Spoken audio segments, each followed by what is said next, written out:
I want to tell you about the box. 6 weeks after my husband Walter died, I finally went into his workshop.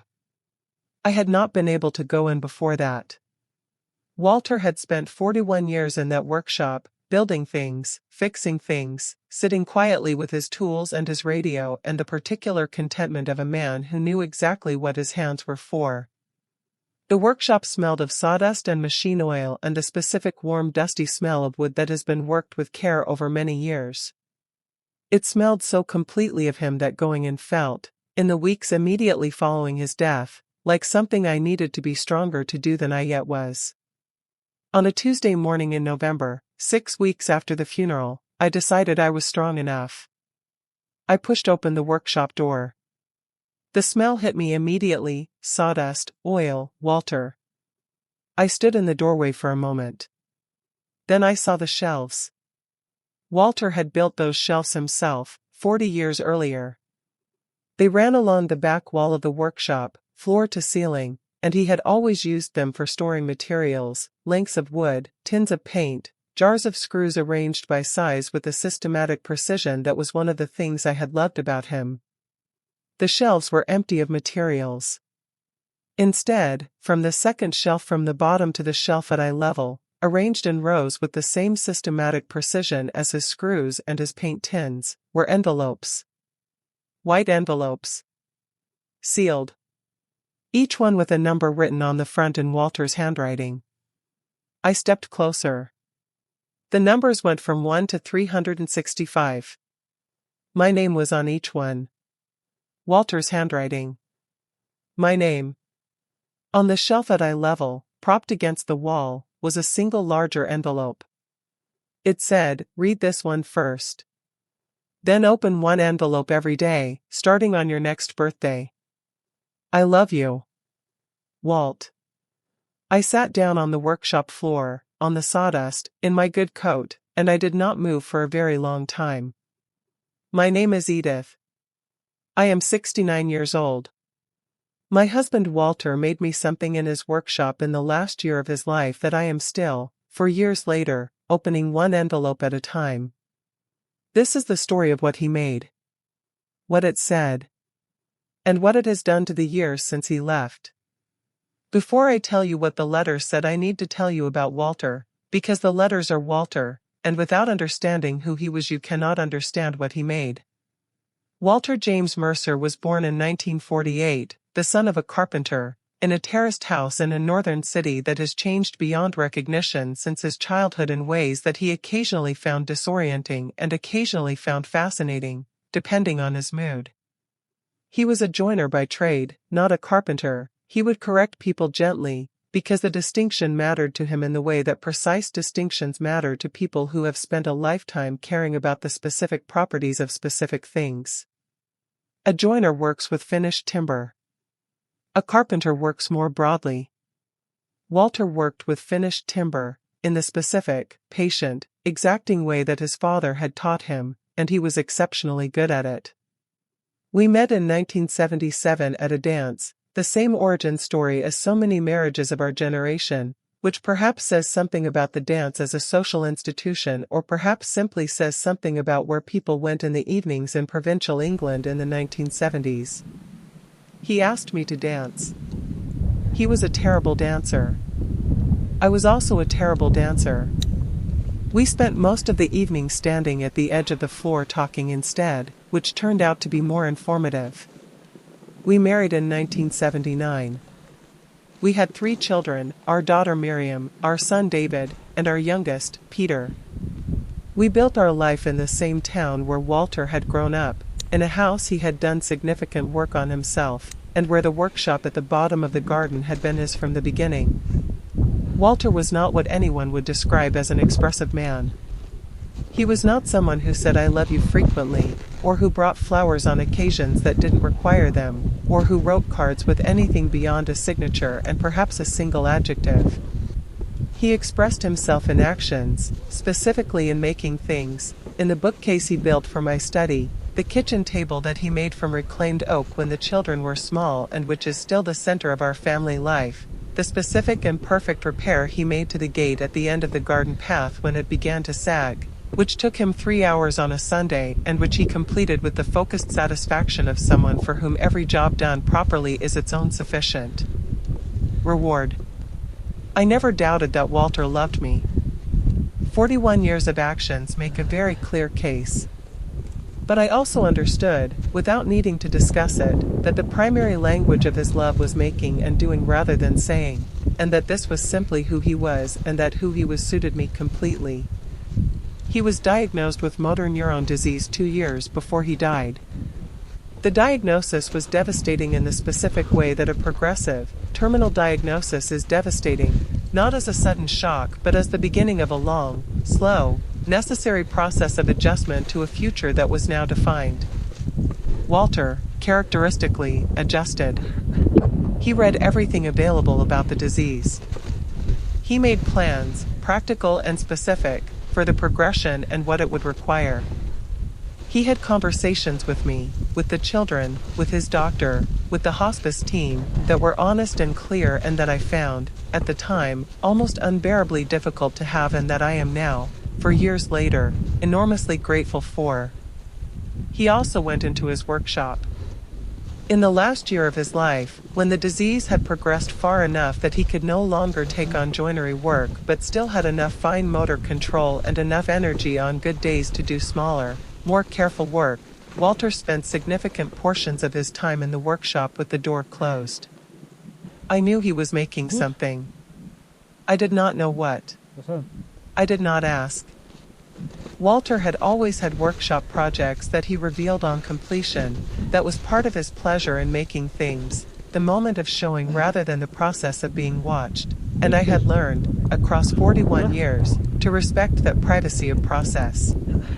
What he was making, I discovered 6 weeks after his death, was 365 letters.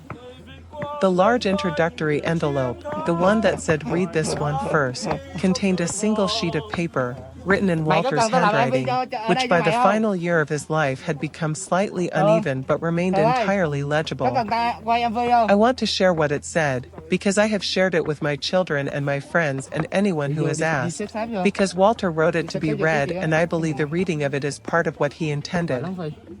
It said, "Edith, you know I am not good at saying things. You have known this since the dance in 1977 when I spent 2 hours talking to you instead of dancing because talking was what I could do and dancing was not. You married me anyway, which remains the best decision either of us ever made. I have been thinking, since the diagnosis, about what I want to leave you.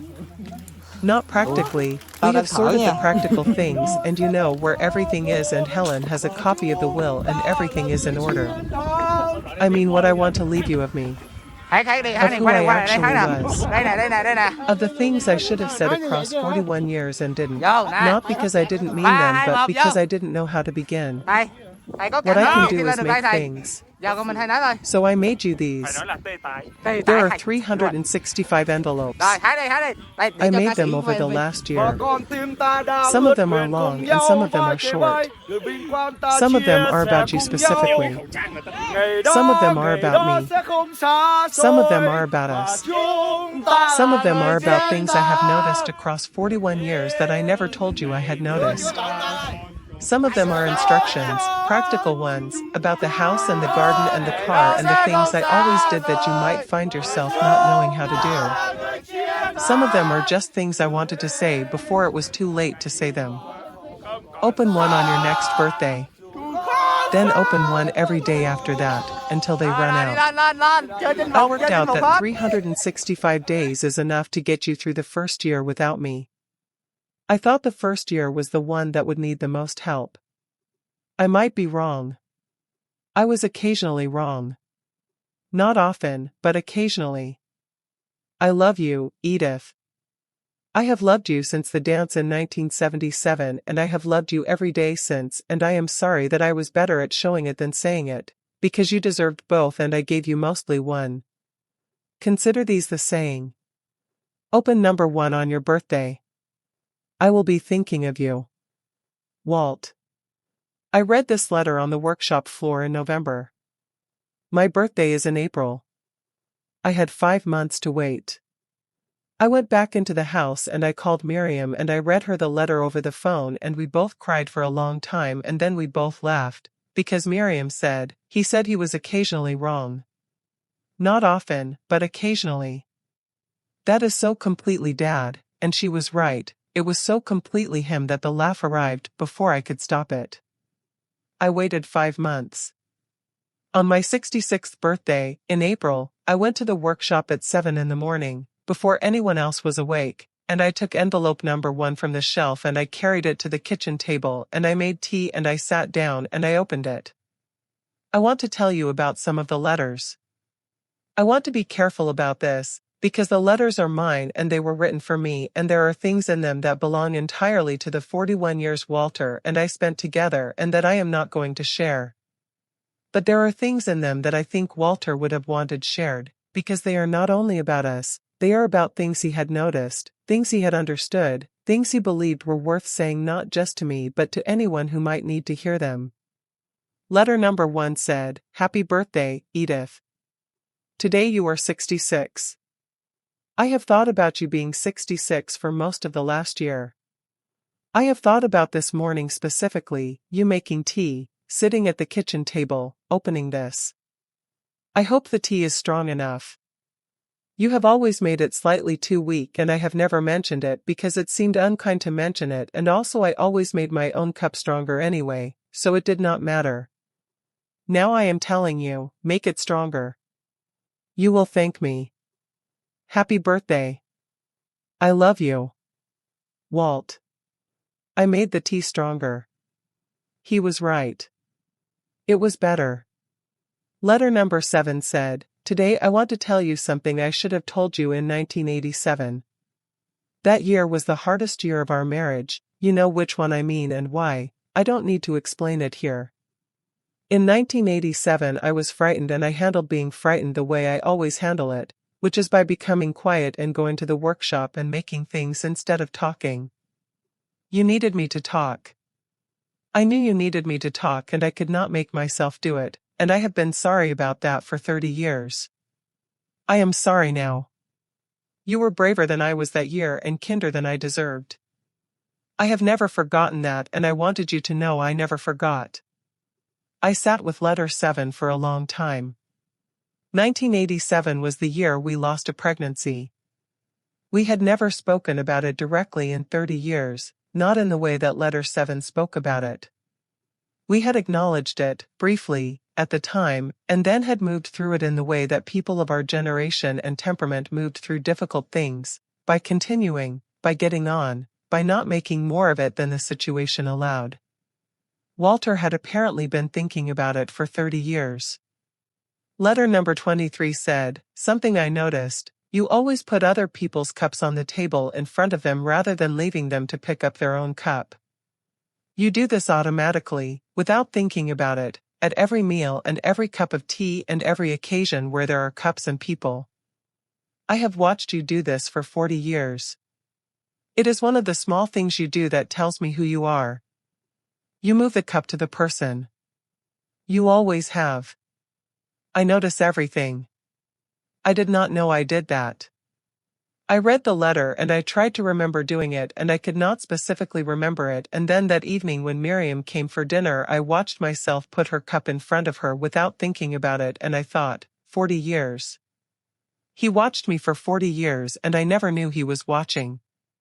Letter number 41 said practical things, specific instructions about the boiler, what setting it should be on in winter and summer, what the 2 different lights on the front panel meant and which required a call to the engineer and which simply required pressing the reset button. He had written the engineer's phone number at the bottom. He had written, "The reset button is on the left side of the panel, not the front." I know it seems like it should be on the front. It isn't. Don't call the engineer before trying the reset button. It's almost always the reset button. That letter made me laugh more than any other. Because it was so Walter. So specifically, perfectly, characteristically Walter, the practical information delivered with the dry precision of a man who had spent 40 years watching people make avoidable mistakes and could not, even in a posthumous letter, resist pointing out how to avoid them. Letter number 67 said, I want to tell you about the day Miriam was born. I have never told you this properly. When they placed her in my arms, you were exhausted, you had fallen asleep, the nurse put her in my arms while you slept, I held her and I understood, for the first time in my life, what it meant to be responsible for something completely. I had been responsible for jobs and for deadlines and for keeping the workshop clean, but this was a different category. This was everything. I stood there with her and I thought, I will not be good enough at this. And then I thought, I will spend my entire life trying to be good enough at this. And I think that is, in the end, what being a father is. I read that letter to Miriam on the phone.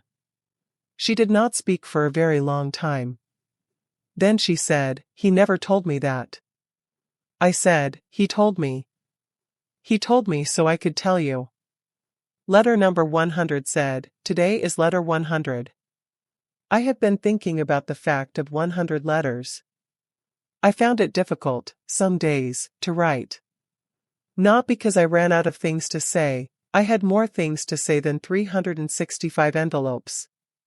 But because on the difficult days my hands did not cooperate and on the days when my hands cooperated I was sometimes too tired.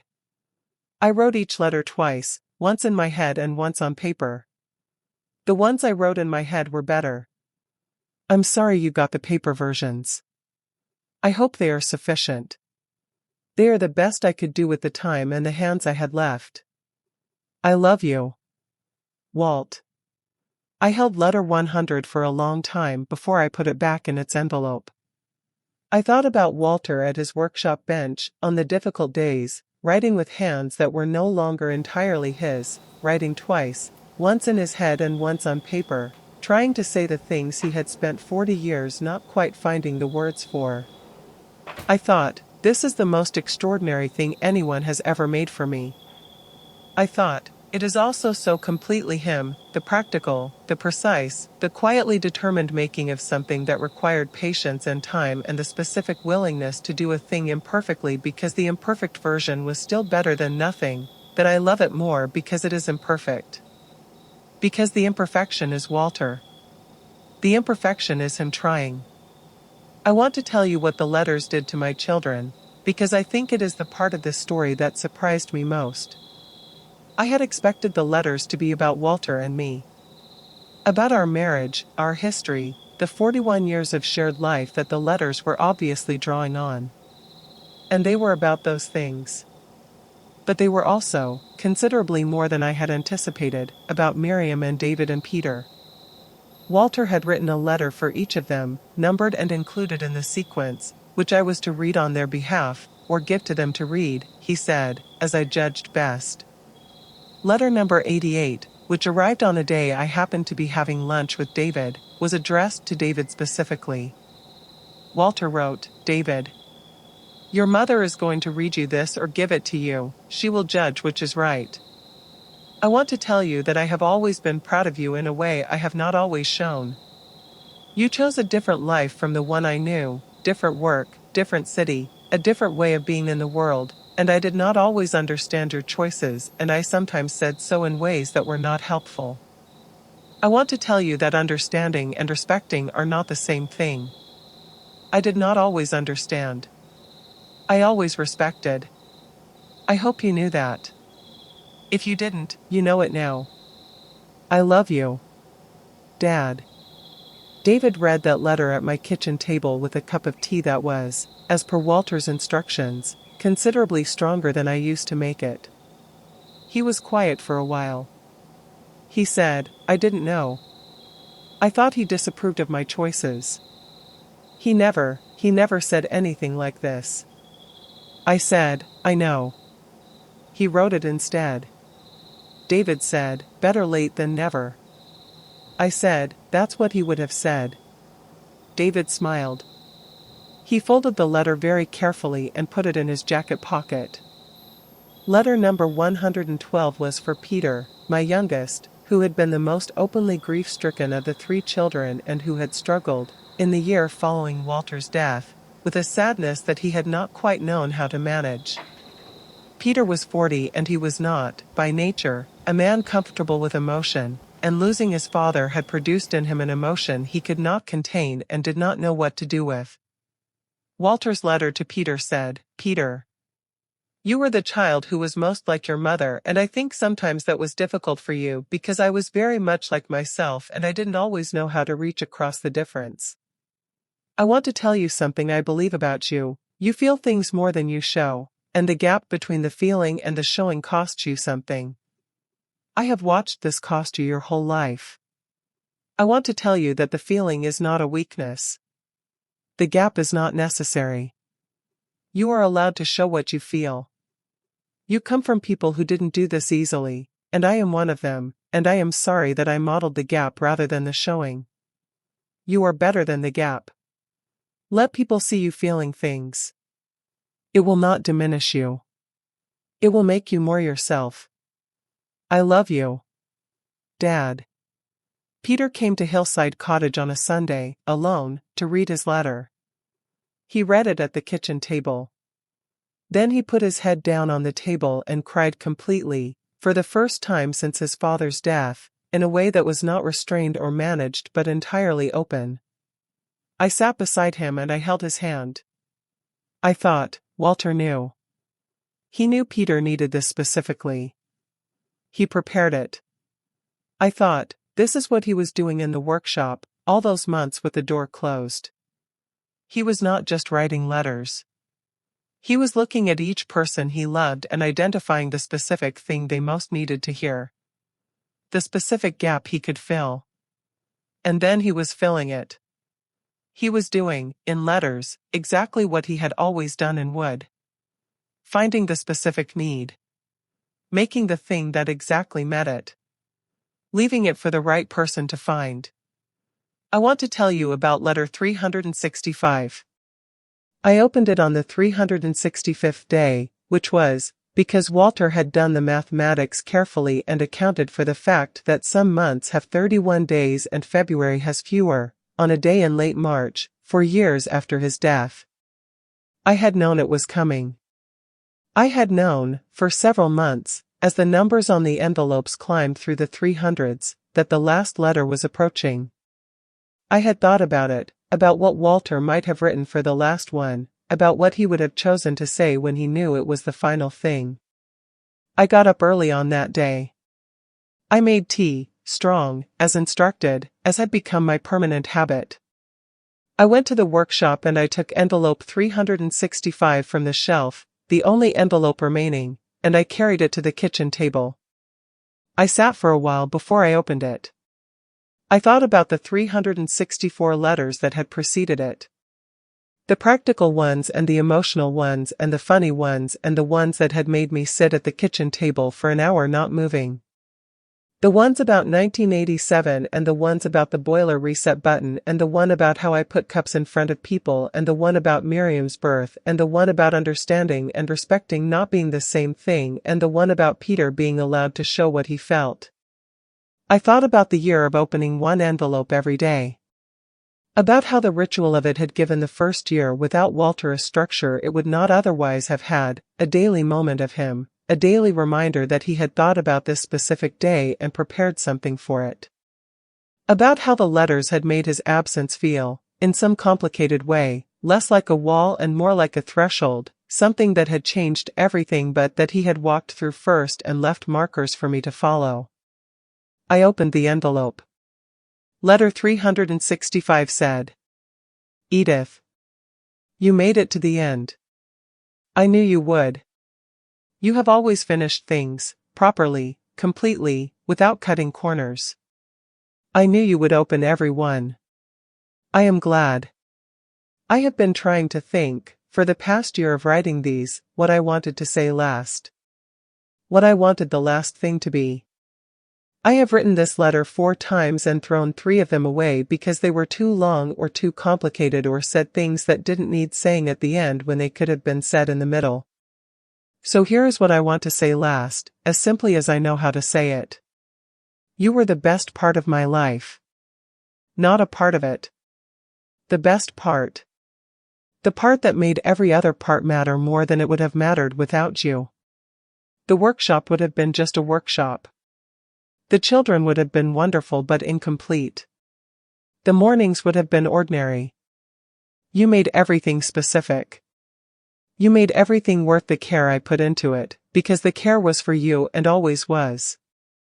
I want to tell you something I have not said in any of the other 364 letters because I was saving it for last.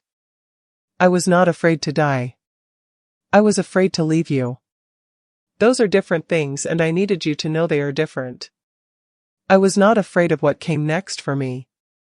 I was afraid of what came next for you, without me, in the mornings without the tea being made, in the evenings without the workshop light on at the bottom of the garden, in the years without someone who noticed that you always put the cup in front of the person. I hope the letters helped with the mornings. I hope they helped with some of the years. Now they are done. And I need you to do something for me. I need you to go and live. Not because I am gone and you must. Because you are here and you should. Because you are 69 years old and you are exactly who you were at the dance in 1977, the woman who stood at the edge of the floor and talked instead of dancing because the talking was better, and there is more talking to be done and more cups to be put in front of people and more mornings to be worth getting up for. Go and live, Edith. Properly. Without waiting. Without managing. Without doing it quietly in a corner so as not to take up too much space. Take up the space. You have always deserved more space than you gave yourself. I love you. I have always loved you. I will have always loved you. Walt. I sat at the kitchen table for a long time. Then I called Miriam. She answered on the first ring. I said, he said to go and live. She said, then we'd better do that. I said, yes. I think we'd better.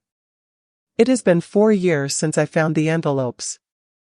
I want to tell you where things stand now, not because the story requires a tidy ending, it does not, and life does not produce them, and Walter would have found tidy endings slightly suspicious, but because I think the honest account of what Walter's letters did to the years after he left is the final part of what he made. The workshop is still at the bottom of the garden. I have not changed it. The shelves that held the envelopes are still there. I keep things on them now, not tools, not materials, but things I want to hold on to. Photographs. A card the grandchildren made. A small piece of wood that Walter carved into a smooth oval during his last winter, which I found on his workbench after he died and which fits exactly into my palm in a way that feels entirely deliberate. I go into the workshop sometimes and I sit on the stool he always sat on and I hold the piece of wood and I think about him in there, in the last year, writing twice, once in his head and once on paper, trying to say the things that needed saying. The 3 children are well. Miriam came home from London last year and is living 20 minutes away, which was not a decision made because of Walter but which I connect to him regardless, to the letters, to the conversations they prompted, to the way Walter's words in those envelopes gave all of us something to talk about across the year of opening them. David and I speak more honestly than we did before. The letter about understanding and respecting opened something between us that had not previously been open, and we have not closed it. Peter shows what he feels. Not always. Not dramatically. But more than he did before, and the more is visible and it has made him easier to love and harder to worry about, which is perhaps what Walter most wanted for him. I have taken up more space. I say this simply because Walter asked me to and I intend to be honest about whether I am doing it. I have joined a walking group. I have been to Italy, Walter and I always talked about Italy and never went.